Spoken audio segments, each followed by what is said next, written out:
بسم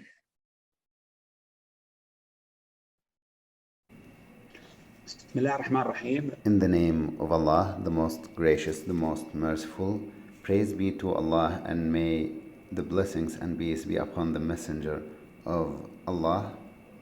This event is going to be in Arabic. Thus, those who would like to hear in English translation, please choose the translation icon from the options below. Welcome all to this event hosted by the King Faisal Center for Research in Islamic Studies, which is part of a series of monthly lectures organized by the Asian Studies program. My name is Muhammad Ar-Rumaizan, a fellow researcher with the King Faisal Center. I'm pleased to present and moderate today's lecture, which will be between 30 and 45 minutes long. I encourage everyone to write questions that we will take up with the guest after the lecture. In today's lecture entitled, "Is Islam Still Relevant to the Gulf-Indian Relations?" In it, we seek to understand more about the role of Islam in the mutual relations between the Gulf states and India, notably within the contemporary framework during the Hindu nationalist Bharatiya Janata Party government headed by Indian Prime Minister Narendra Modi. Also, we are trying in this event to reach a more understanding of the contradictions within India towards Muslim minorities, which coincide with the escalation of Indo-Gulf relations in both diplomacy, economy, security, and defense. Once again, today I'm pleased to introduce our guest speaker, Dr. Hassan Al-Hassan, researcher in the Middle East Politics Division at the International Institute for Strategic Studies. Dr. Hassan received his PhD from King's College University in London, through which he researched Indian foreign policies towards the Gulf region. He previously studied BA and MA at the Institute of Political Studies in Paris and the London School of Economics, and he has experience in Middle Eastern relations, particularly South Asia and the Gulf region, as well as foreign and economic policies of the Gulf states and regional security in the Gulf region. Previously, he worked for 5 years as a foreign and security policy analyst in the Prime Minister's office in Bahrain. Besides English, Dr. Hassan speaks French and Hindi. I now invite Dr. Hassan to share his views with us and present his vision on the topic of today's lecture, which will help us to understand more about whether Islam has a fundamental role in the Gulf Indian relations and the flourishing of relations in the period of the current Prime Minister and the Indian sources that dealt with the intersection of the Gulf, India, and Islam. Dr. Hassan, please. In the name of Allah, the Beneficent, the Merciful, Mr. Muhammad Ar-Rumaizan, brothers and sisters, may you all have a very good day. The title of my lecture today is Islam Still Relevant to India-Gulf Relations? I begin with the introduction, and before that, I would like to share a presentation that I have provided about the topic.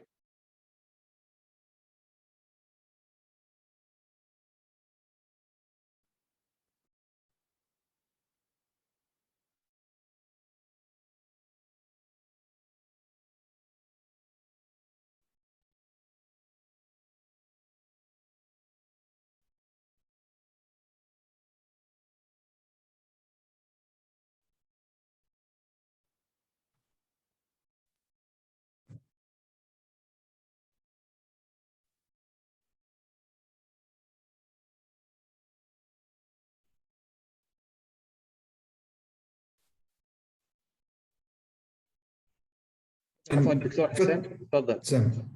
تفضل. إذا فترة مودي كنقطة. The period of Modi as a turning point in India-Gulf relations. This period of the Indian Prime Minister Narendra Modi has become a watershed in the course of the India's foreign policy, in which he was able to break some traditional molds and overcome obstacles to India's rise to a higher position on the international level. The Gulf region, especially the Gulf Cooperation Council countries, had a great deal of interest, Modi's interest in his country's foreign relations. He conducted a number of visits to the Gulf countries, the number of which exceeded those made by the four previous prime ministers, and he also oversaw the signing of a comprehensive strategic partnership agreement with the United Arab Emirates, and he also promoted the military cooperation with the Kingdom of Saudi Arabia, for example, through joint military cooperation and exercises and high-level visits, as in the two pictures. There is no doubt that different leaders of the Gulf countries. لو أمكن بس تكبر شريحة العرض. نعم.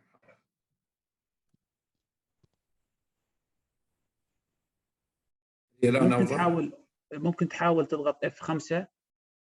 You press F5. الإشكالية الله يسلمك إني إذا ضغطت F5 أصبح ما أشوف. There is a technical glitch regarding the presentation. ممكن تكمل الحوار تفضل.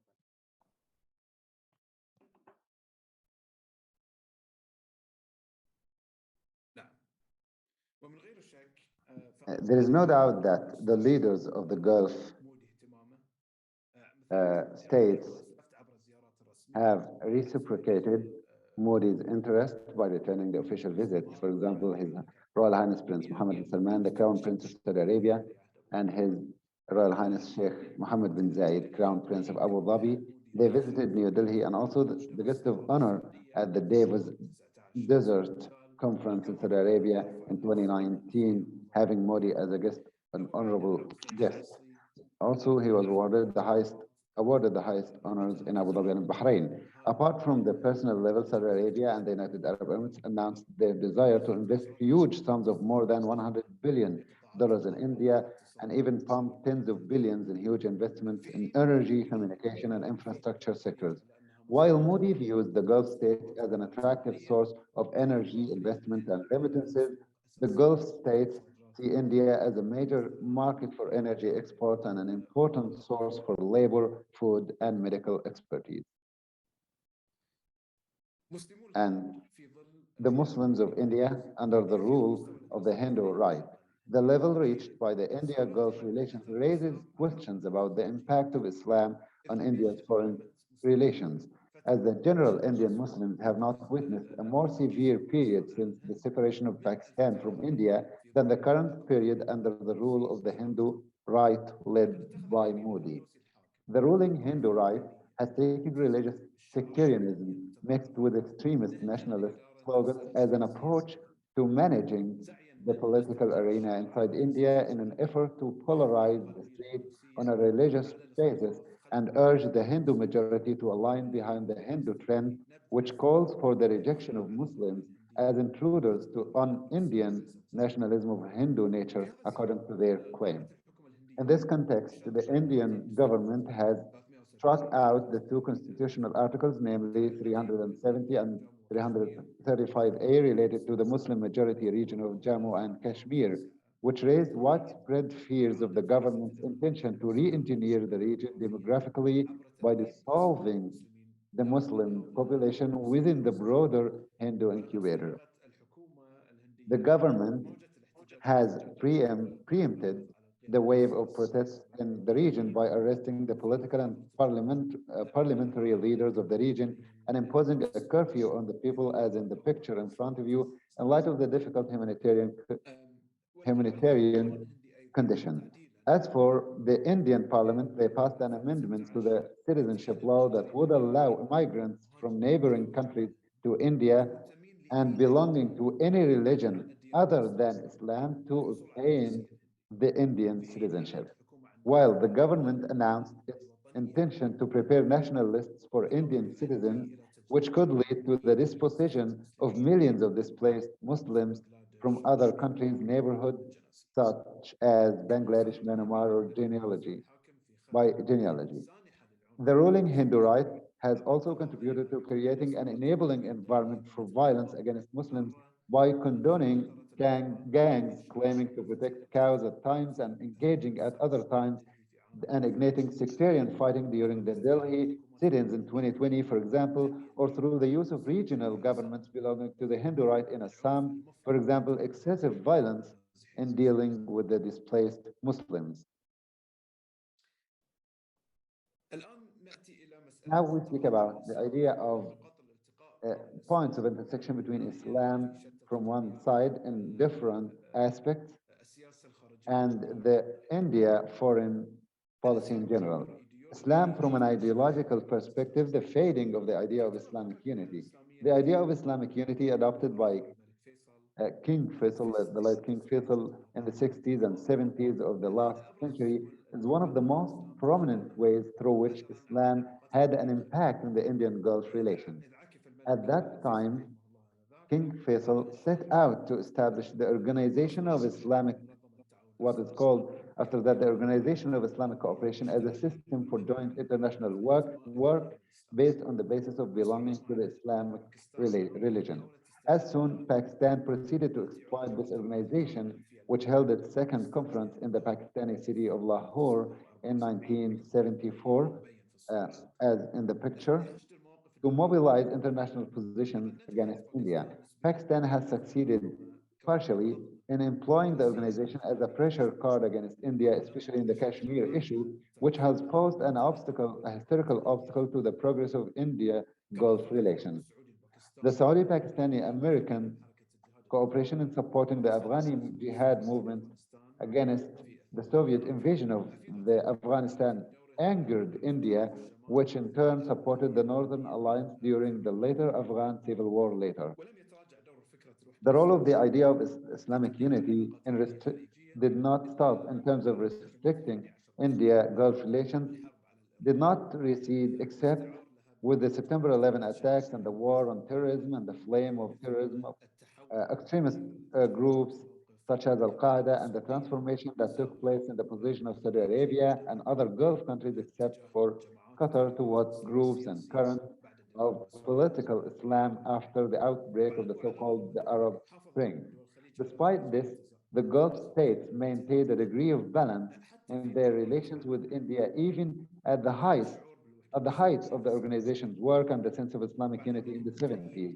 Despite India's support for Egypt and its president Gamal Abdel Nasser, the most prominent opponent for the Gulf states and sheikdoms with hereditary monarchies at that time and the expansion of military cooperation between Saudi Arabia and Pakistan since the late 1960s, Saudi Arabia concluded an agreement with India in 1973 to export crude oil for a period of 3 years, followed by a visit by the Saudi oil minister Mohammed Zaki Yamani, then traveled to Delhi in 1975 in reference to Saudi Arabia's interest in establishing a relation even on the commercial level with India. Islam from the perspective of identity, or Islam as a common identity. And it is sometimes somewhat related to the ideological aspect that is related to the idea of Islamic unity. Some see that belonging to Islam is a common identity that invites its adherents to familiarity and sympathy with each other on the emotional level without ideas and ideologies. On this basis, two contradictory readings emerge of the impact of the common Islamic identity on the India-Gulf relations, as some see that the presence of a large community of Muslims in India and the historical legacy of Islam in India over the centuries constitute a base that calls of the Gulf states to feel familiarity and closeness towards India, justifying this as the lack of interruption, or that there is no lack or interruption of the political or commercial ties between India and the Gulf states, even during the Cold War and despite their alignment geopolitically. On the other hand, Others see that the common Islamic identity as as an obstacle to the progress of Indian Gulf relations because of the sympathy of the Gulf states, whether their peoples or leaders, with the Muslim minorities in India, which have and still are suffering from the wave of sectarian violence in addition to the Kashmir issue. In fact, I do not think that the identity perspective has much relevance to the India Gulf relations for several reasons. First, the structure of the Gulf states, in which people do not have a significant influence on foreign policy. Second, the seeming lack of popular sympathy with the Muslims of India and the Kashmir issue, not only at the present time, but even during the heyday of the jihad movements and the Sahwa movement in the 80s and 90s, unlike Afghanistan, Chechen, Iraq, or even Syria later. Perhaps the absence of the issue of the Muslims of India and Kashmir from the popular arena in the Gulf states, with the exception of incoming Indian Muslim communities, it is an issue that has not yet been shed light to understand it, to understand its causes and dimensions. As for Islam, from a political science perspective, looking at Muslims as a pressure group in India, there are numerous theses and theories regarding the international political role of Indian Muslims and their influence on India's external decision making. Among those theories is the claim of Hindu extremist right-wing intellectuals. I'm saying that this is the thesis or theories of the extremist Hindu right-wing intellectuals led by former Foreign Minister Joshua Singh that Muslims in India often vote as a unified electoral bloc for certain political parties led by the Indian Congress Party in a way that historically the Indian National Congress in a way that historically enabled them to exercise the right of veto on foreign policies related to the Arab and Islamic issues. This popular theory, which we call the veto theory for short, had a great impact in refining concepts about the determinants of Indian foreign policy towards Arab and Islamic issues, especially in the academic literature. If we look at this theory, the veto theory, through an eye of criticism and analysis, we find that it is based on three or four basic assumptions. The first hypothesis claims that Muslims vote as a unified electoral bloc in regional or federal elections. And the second complementary uh, assumption claims that the Muslims vote strategically so that they can influence the outcome of the elections as much as possible. It can be said that based on a number of theories and studies that examine the electoral behavior of Indian Muslims, that the two hypotheses are not right. Some studies show that the percentage of Indian Muslims' participation in the elections varies greatly according to the states, according to their percentage of the total population. In turn, and then, due to their dissolution both geographically and socially, usually those who have more than 30%, they have more participation because of the identity of Muslims as a whole, but their percentage are less in the states where they are less in numbers, whether because they are dissolved both geographically and socially in incubators and other environments as shown in the table. We also find that in addition to the variances of the participation percentages in election by Muslims, we find that the political parties that won the support of Muslims,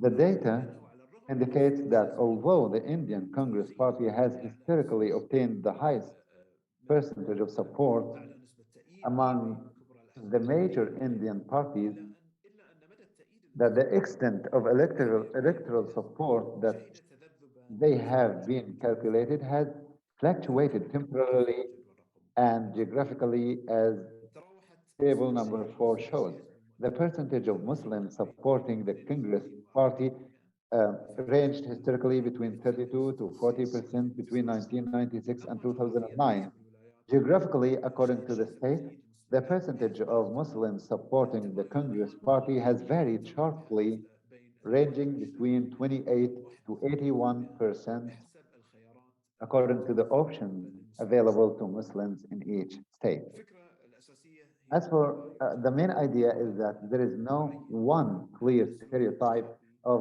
يسير electoral behavior that على Muslims مدار follow regardless of الجغرافيا their ذات geographical الزمان. belongings or the period بعدما of time. This means تعرضنا that there are sharp variances للسلوك الانتخابي in the electoral على عكس behaviors of التوقع Muslims, unlike الفرضية or the التي contrary of what is تستهدف اليمين stated اليساري. by the hypothesis أما of the الفرضية الثانية Hindu right.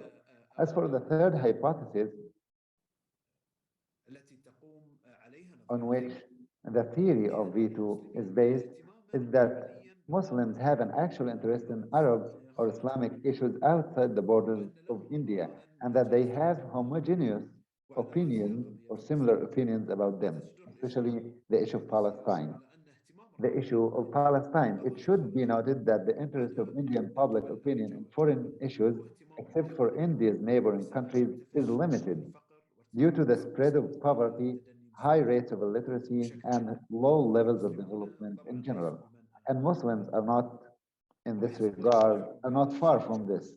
لم يختلف الرأي According to العام the بين available scarce data, الدراسين Muslim عن رأي public أكثر opinion الشيوعية did not differ التي from the يدفعون opinion of the للانتخابات majority of الرئاسية Indians في منطقة in more الخليج than one المتوسط historical turning كحرب point, الخليج عام such as the 1990 Gulf War in وأزمة العراق بعد 1991 and the حين invasion of تغير Iraq in الموقف على الهند والبحرين 2003, in terms of its وأفغانستان support for بعد being انتهاء neutral, الحرب and the Gulf العراقية. War and its لم تعد opposition to the US الثورية invasion of Iraq. قاعدة تاريخية. Even Muslims لم did تعد not القضية have السياسية unified بل positions انقسمت on the القضية parties of some السياسية of في these العهد conflicts. الحديث The بين Islamic مؤيدي groups were الإيران divided على during the أساس Gulf War, for example, أن between صدام a حسين supporter of يحب Iraq العوائد on the الأمريكية basis of Saddam Hussein's ويعارض الإيران hostility من ناحية أخرى to بسبب the United شرعيته States, بعد and an opponent of انتهاء him الدولة because of the الإسلامية nature of the كالكويت Ba'athi وسوريا regime and his aggression وبسبب against Muslim countries such as ممارسات Kuwait and الشيعة Saudi Arabia, and his suppression of the Shia كما Muslims تجدر inside الإشارة Iraq. إلى It is أن also worth التأثيرات noting that المتشعبة the لمسلمي manifold إنديا divisions ليست of the بصمة Muslims ليست of India, بلغة واحدة whether ليست جنسا من حيث they اللغة are not one والعقيدة homogeneous من block حيث in terms البناء of اللغوي والإسلامي، uh, creed, سواء كان beliefs, على مستوى these الأديان things, whether on the والسنة sectarian level between Sunnis and Shias, Ahmadis, Buhras, and other والرافضة sects, والفرق or on the different بين level الديوبندية وأهل uh, الحديث in والمعتصمة terms of sects وأهل between المذهب السني Deobandiyya and Al-Ahmadiyya and Sufis من with the بين Sunnis الكاست sectors, or for example, or on the Sinnu sectarian level, which is called the caste, الأشراف والأجلاء people who are the Ashraf, وعلى مستوى الإثنو اللغوي Ajhal and بين Ardal, البسطامية or the والسوريين ethno-linguistic level between والنجار Bengal, والمالية Punjab, والفارسيين Malaya, والكشميريين Persian, وغيرهم. Kashmiri, and others, ويعقد which أحيانا sometimes الأمور complicates لكي the تلاحظ emergence of unified Islamic العرب bloc, حين يشعرون except when بالخطر Muslims feel a threat الذي يهددهم. to their existence.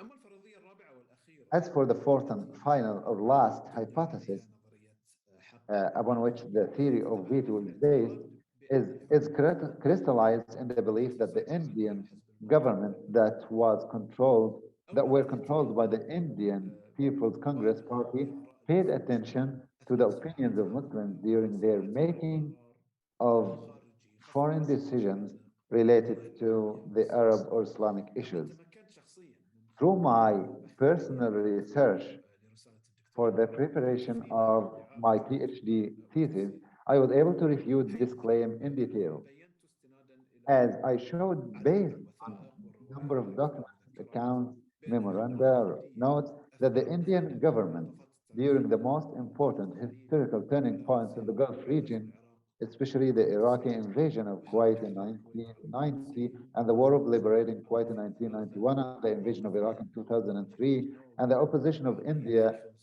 for 2005 Iran's nuclear program in 2005 and 2006, the leaders of India paid little, any, paid no attention to the opinions of Muslims during their decision making, but usually they preferred external strategic considerations over internal ones. Although the theory of veto, which was analyzed and refuted and treated as the most prominent theory, other theories were put forward claiming that Muslims played an important role in influencing Indian foreign policy. One of those theories, which which had popularity in the 80s, compared the Indian elite, Muslim elite, to the Jewish elite in the United States of America in terms of the cultural influence exercised by the Muslim elite in India in refining the perceptions and concepts prevailing in the elite and educated circles in India of international politics, especially through certain universities such as Aligarh Muslim University that has left a tangible cultural imprint with the, of course, with the recognition, with the admittance of the author of the theory, Theodore Witt, that there are differences between the Muslims of India and the Jews of America in terms of the degree of organization and financial capabilities. As for the third and final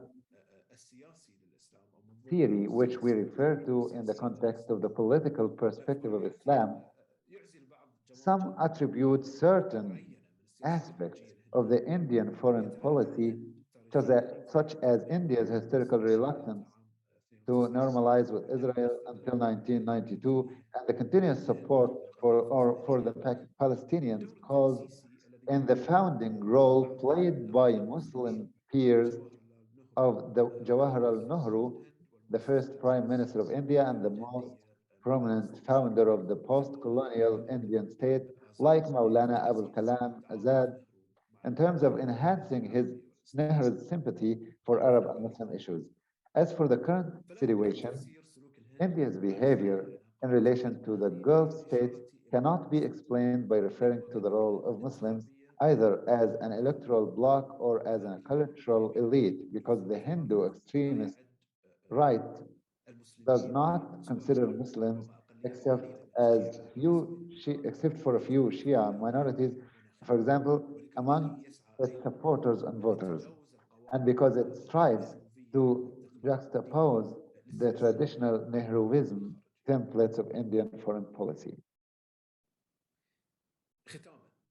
In conclusion, is, is Islam turning to be from being a constraint to the India-Gulf relations to be a horizon for security cooperation between India and the Gulf states? If Islam is no longer a constraint on the prosperity of Indian Gulf relations, either due to the decline of the idea of Islamic unity as a driving idea for the movement of the Gulf countries, or due to the weakness of the feeling of the common belonging of the Gulf countries and peoples with the Muslims of India, or due to the decline of the political or cultural role of the Muslims in India in light of the dominance of the Hindu right in the political arena in India, will Islam move, despite of all of that, from being a constraint or a stumbling block in front of the Indian Gulf relations to being a horizon for cooperation with India and the India under the BJP government? Some Indian foreign policy theorists like Professor Harsh Pant or T. Raja Mohan believe that India has become an opportunity to align with the Gulf countries in the face of political Islamist currents and parties, especially in the wake of the Arab Spring in the aftermath, under the title of combating radical extremism and serious terrorism, which is not without irony because India is ruled by an extremist religious party. In general, it seems too early to talk about geopolitical alignment of this kind, especially in light of the recent calm in the Middle East between discordant regional powers and India's unwillingness so far to play a prominent security and strategic role in the region. This is enough for me, and thank you very much. شكرا دكتور حسن على هذه المحاضرة. Thank you, Dr. Hassan, for your lecture, فيها إلى عدة نقاط in which you talked about a very important point related to the history and the development of the India-Gulf relations, and you also tackled a number of theses or hypotheses طرح الأفكار ووجهات نظر حول الموضوع. and different points of view about the topic, in which you concluded that several important points that drew the attention, like increasing رئيس الحكومة الهندية إلى the Prime Minister, the visits of the Prime Minister of India to Gulf area, more than all other four Prime Ministers.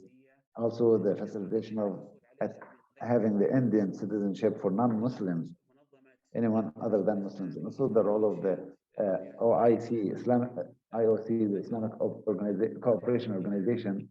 إلى طرح كل الأسئلة المتاحة من قبل And also in addition to other questions that are posed by the audience. And in order to have enough number of questions, and as a moderator of this session, I would like to start by asking one question. After that, we receive the questions from the audience. My question is for Dr. Hassan. Are Muslims in India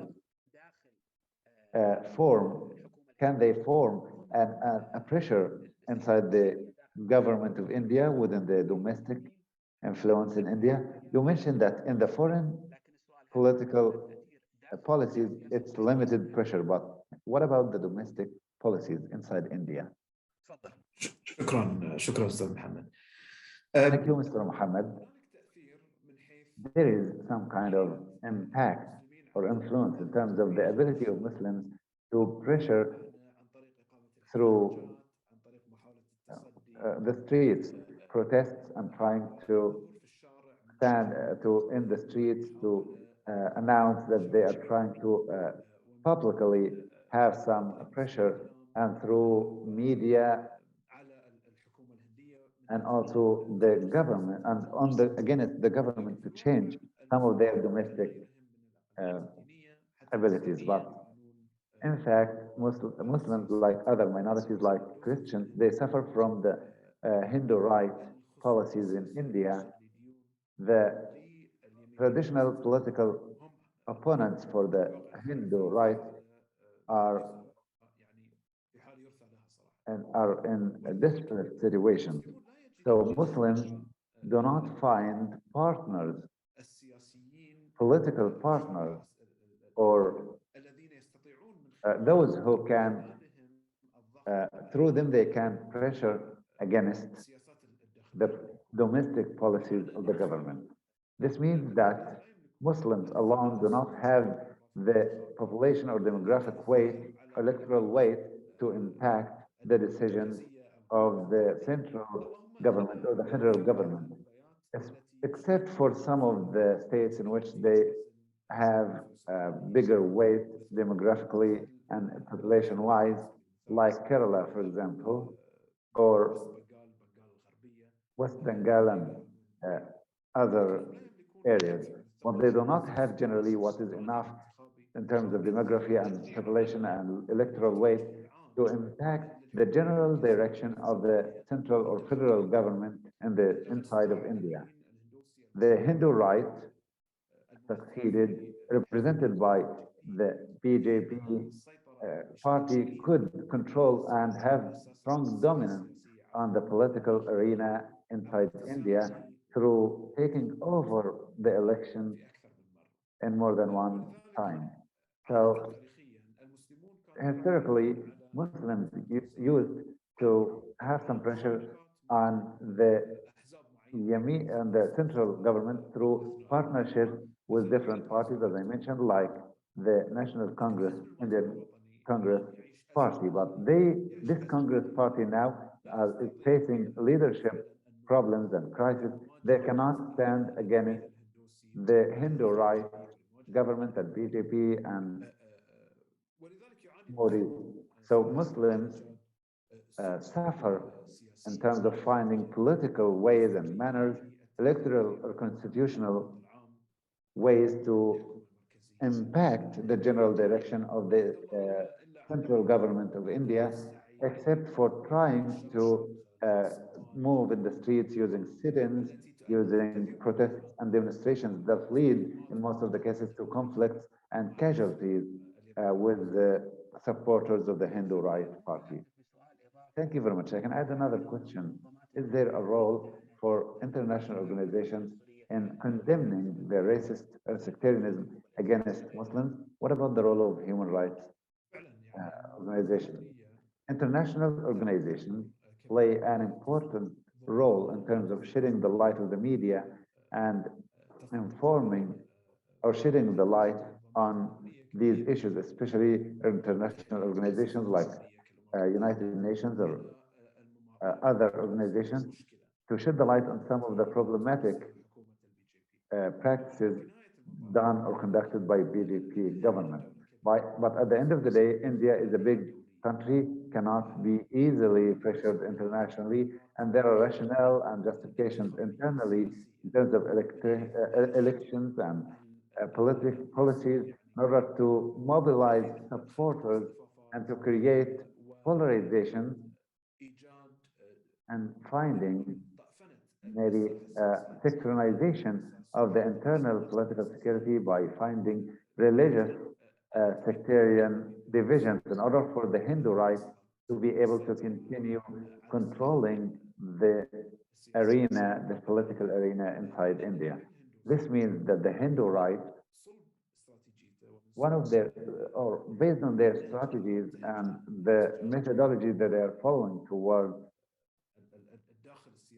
the political inside of India, they created many problems and many polarizations in the inside level, and this usually happens through igniting the conflict inside India. And if they succeeded in finding polarizations on the regional level and demonization of Muslims and saying that Muslims are intruders to the national Hindu culture of India, they continuously or they automatically succeed in mobilizing supporters of the majority in Hindu population that align supporting them in elections, and they can continue to exist in dominance, and they have more seats in the government. So the idea is that the political driver inside to continue such practices by BJP and by this Hindu right, these drivers are stronger than what can be done by some international organizations or human rights organizations in terms of pressure and shedding the light on these to change their behaviors. Thank you, Dr. Hassan. Now we have few questions. One of them is a question related to the role of Arab and Muslim countries in pressuring and having some pressure against the Indian government towards their policies against the Muslim minority. Is there a role for Muslim countries or Arab countries? As a principle, yes. Arab and Muslim countries, if they decide or they choose, they can practice or conduct some pressure against India, bigger pressure against India in order to change their policies and behaviors against Muslim minorities. The problem here is that Arab and Muslim countries have no more willing to protect Muslim minorities outside of their borders. This does not apply only in India, but also in the relation between Arab and Muslim countries with other countries that have similar practices against the Muslim minorities, like marginalization or other towards the Muslim minorities in their countries. China is another example, France also, but I think that there is no will for Arab countries to face these things or to practice this pressure, but they consider that most of Arab and Muslim countries consider India as an important economic partner, as a huge market, especially for energy exports, and as a good source, an important source for skillful and non-skillful labor, also medical expertise and food security. So I think that most of the Arab and Muslim countries use their economic interests as and put more weight for these interests compared to protecting minorities, Muslim minorities in India or China or other countries uh, regarding the rights of these Muslim minorities in the lands of these countries. And they started to deal with these countries on the basis of uh, respecting their sovereignty and not intervening in their internal or domestic affairs. This is the basis of the treatment of Muslim and Arab countries towards countries like India that has some practice, problematic practices against their Muslim minorities. There is also another participation here from one of the audience. And the question, it says, is there any increasing of um, nationalism that affects the Indians living outside of India? This is an excellent question. The Hindu right has always found welcome and support by many of the Indian communities living abroad. For example, the Indian majority, the Indian community living in the United States are important source for support and financing for the Hindu right inside and outside India, and they played an important role in the consolidation of the relations between Modi's government and the United States of America during Modi's, during Donald Trump's period or even before that. So maybe 1 or 2 years ago, there were a number of incidents that happened to with Muslim community, Indian communities in Gulf areas. For example, more than one incident, and the impact of the Hindu extremist speech went outside of the borders of India, and it reached some of the Indian communities in the Gulf areas that were affected by this speech. This caused some tensions in the relation between these communities and the government and the Arab GCC countries. In Kuwait, for example, and even in the United Arab Emirates, this caused uh, some period of intense on the formal level, and the Indian government tried to contain it by continuously and directly communicating with the governments of the GCC countries.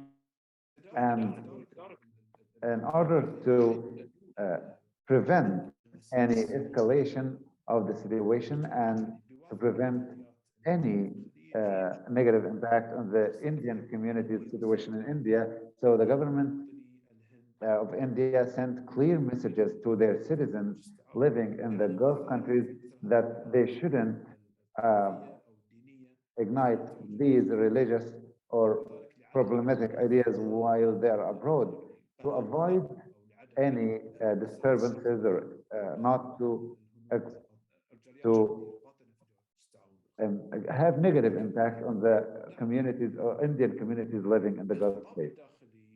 So the internal speech, domestic extremist speech conducted by Hindu right in India has its reflections, of course, outside of India. It's transnational and it affects the perceptions and the concepts of the Indian communities living outside of India. And on the other hand, this Hindu right they depend on these communities to mobilize international support and to impact the roles or the decisions of some of the Western capitals towards them. When Modi came to the Gulf area, he opened a Hindu temple in Emirates and to attend the rituals of the renovations and the reopening of the Hindu temple in Bahrain that has been here for more than 200 years. trying to send messages to his supporters in the inside of India that the government, the Hindu right government, could protect the religious rights of Hindus and to spread Hindu existence even in the fortress of Islam in the Arabian Peninsula. So there are political dimensions, important political dimensions related to the transnational speech and how this can cause problems, if not conflict, between Indian communities living abroad and their incubators like Arab and Muslim countries. But on the other hand, it also poses an opportunity for someone like Modi to send through some of his moves and his support to the Hindu temples and opening temples for Hinduism outside, sending some messages to his supporters outside of India. Thank you very much. There is a question related to the international relations between in the Gulf states and India. There are some media resources saying that there are United Arab Emirates and India flight lines open, direct flights between United Arab Emirates and Kashmir area under the sovereignty of India. Will this impact the relation between Pakistan and GCC countries? And will that help, on the other hand, the relation between GCC countries and India? I think that it is difficult to comment on these assumptions because this did not happen yet, and they are still merely or emergency or current speculation, but I haven't yet measured the reflection or the implications on the relations with Pakistan towards these steps. But generally speaking, the the Gulf Pakistani relations went through difficult times through 2016 to 2020 because of India canceling two constitutional articles, as that I mentioned, related to the Jammu Kashmir state. Pakistan asked Gulf countries to take a decisive situation against the Indian move, and they required GCC states to hold a meeting on the level of the foreign minister at the Islamic Cooperation Organization in order to deal with the Kashmir situation. The Gulf states, led by Saudi Arabia, refused to do that, and they did not want to take a decisive stand against the steps made by India. This led to the degradation or some distress in the relations between GCC countries and Pakistan. Recently, Pakistan from one side and GCC countries from the other side could solve some of the problematic issues, and we saw that Saudi Arabia is dedicating more than $4 billion as subsidies, direct subsidies, and indirect subsidies to Pakistan. Also, the United Arab Emirates provided contracts related to oil digging for Pakistani companies. And of course, Pakistan is now a partner, an important partner, because of what happened in Afghanistan and the American withdrawal from Afghanistan and the dominance of Taliban on the government in Afghanistan. Pakistan plays an important role in Afghanistan. They have a big impact on Taliban. So they are now an attractive and important partner for the GCC states once again. And that's why there have been a noticeable improvement in the relations between GCC countries and India and Pakistan, even if GCC countries did not change their view on the Kashmir issue. What I mean is that the Pakistani Gulf countries are not only based on the Kashmir issue. Pakistan knows well the limits of their relation with the GCC states and the nature of the stand that GCC states are willing to adopt towards this issue. That's it. Thank you very much. There is a question from Muhammad Asberi asking, what is your anticipation of the future of the Hindu right in India? Dr. Muhammad always asks difficult questions. Frankly, I'm not specialized in the internal domestic affairs of India or what is related to the Hindu right. The Hindu right reached currently the peak of its strength and dominance on the internal arena of India, to the degree that many inquire if we go back to the one-party state or the one-party state. But instead of having the National Congress as it was previously until the 90s of the previous century, but now we are having the one-party state moving towards a Hinduism government, as the extremist Hindus name it Hindu Rashtra. It's dominated by the PDP and the Hindu Right Party. I think there are some indications that there is an internal front led by some of the leaders like Mamata Banerjee in the West Bengal state that indicate that there maybe are some of the retreat and the opportunities of the Hindu right. But time is enough to clarify if these leaders like Mamata Banerjee or others or the National Congress party, if they are going to be able to build this internal front that will be capable of getting things back on track and to limit the dominance of the Hindu right on the internal political scene. Thank you very much. I want also to mention something else. You can ask questions if you have any questions. There is a question from Muhammad here. Is how can Dr. Hassan look at the Islamic studies, Islamic Indian studies future?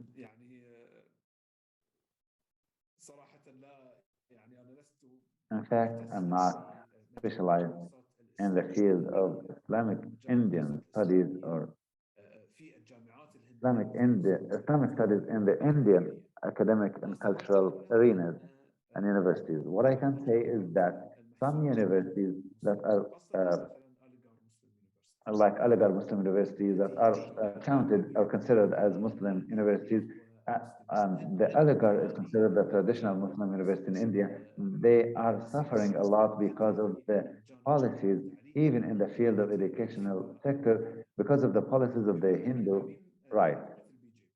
I mean that this government could cancel some of the legal advantages and financial and organizational advantages that were there for these universities like Aligarh Muslim universities that had special importance under the Indian law because they are belonging to minorities and a religious minority inside India and for some other historical reason. So now the Hindu right, the extremist Hindu right, are trying hardly to limit and to destroy the freedom margin enjoyed by these universities. They are trying a strong pressure campaign against cultural people and medias of Islamic direction, liberal direction, or a left direction inside India in order to limit their ability to criticize the policies of the BJP party and the other parties of the governors of the states. I think that the academic, cultural, and media scene in India is suffering a lot because of the practices of the Hindu right and the Modi government trying to narrow the margin of freedom, which poses threats and concerns towards India's going down regarding the democracy index and their holding of the democratic values and policies and organizations in general.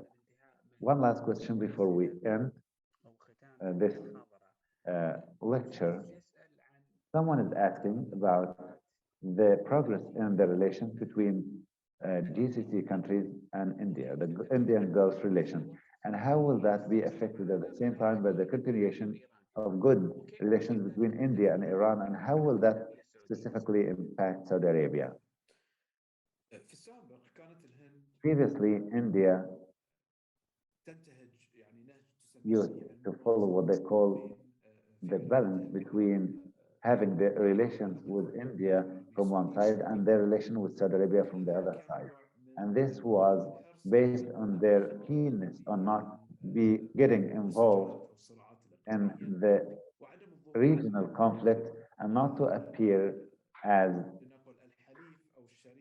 an ally for any of these two countries that are in competitive conflict within the GCC or the Middle East region. This was a big obstacle and a big challenge for India in terms of enhancing their relations, whether with Iran or with the GCC countries, because the more there is hindering for their relation with Iran, their relation with Saudi Arabia is hindered because India does not want to be with one side against the other. Now, the Narendra Modi went over this traditional approach that was approached by India in the past, and they tried to change the situation in terms of their relation with Iran from one side and to their relation with Gulf states. They tried to disengage these two kinds of relations.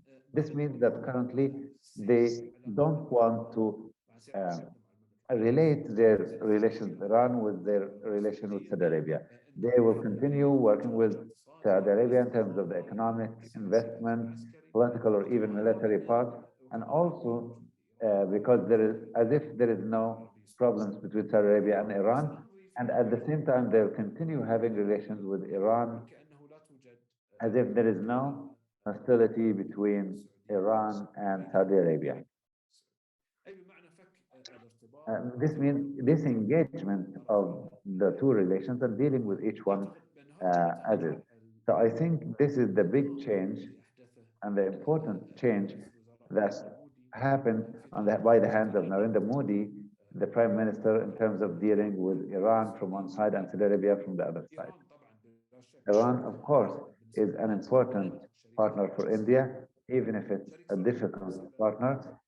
A difficult partner because of the sanctions posed by the United States that caused a hysterical obstacle to the progress against the progress of India-Irani investment projects like Jabha port and digging for gas project that involves some of the big Indian oil companies inside Iran, and also Iran is considered a way or a place to reach Middle Asia and also to reach Afghanistan without the need to go through their regional opponent, which is Pakistan. But as I said before, Modi made a big change, which is the engagement of relations between Indian Gulf from one side and Indian Iranian relations from the other side, in order to be able to work faster with his partners in both countries. Thank you, Dr. Hassan. One additional question, and I think that we can ask it and end this lecture. The question is related to the Indian foreign policies in general, especially their role with the Quad security ally, which is Japan, India, Australia, and Japan.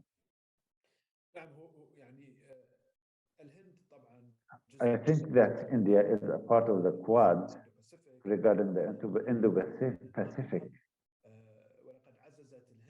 and India enhanced its role in Quad because of the military engagement or the military friction that happened between India and China last year on the border.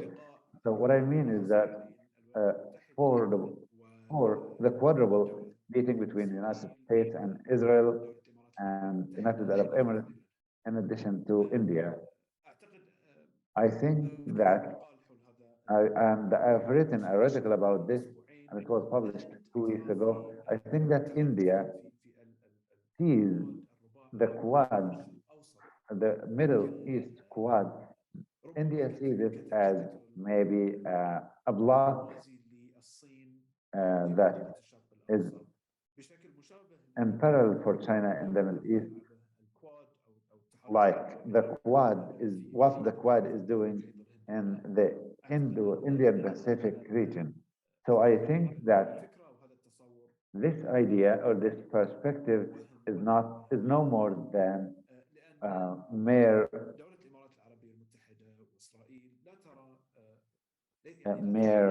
illusion, because Israelis, the Middle East countries, do not have, for example, opponents or hostility with China. They don't want against China in terms of the geopolitical aspect. Thank you a lot, Dr. Hassan, because of the limited time for this lecture that ends now. I'd like to thank you again for being with us in this lecture, providing your points of view regarding the topic, and I'd like to thank the attendees and invite all who are interested in more information regarding the publications and the works of the Asian Studies program and other programs in King Faisal Center for Research and Islamic Studies. I invite them all to visit our website and to subscribe to our mailing list. Again, thank you very much. Thank you very much, Dr. Muhammad. I'd like to thank King Faisal Center for Research and Islamic Studies.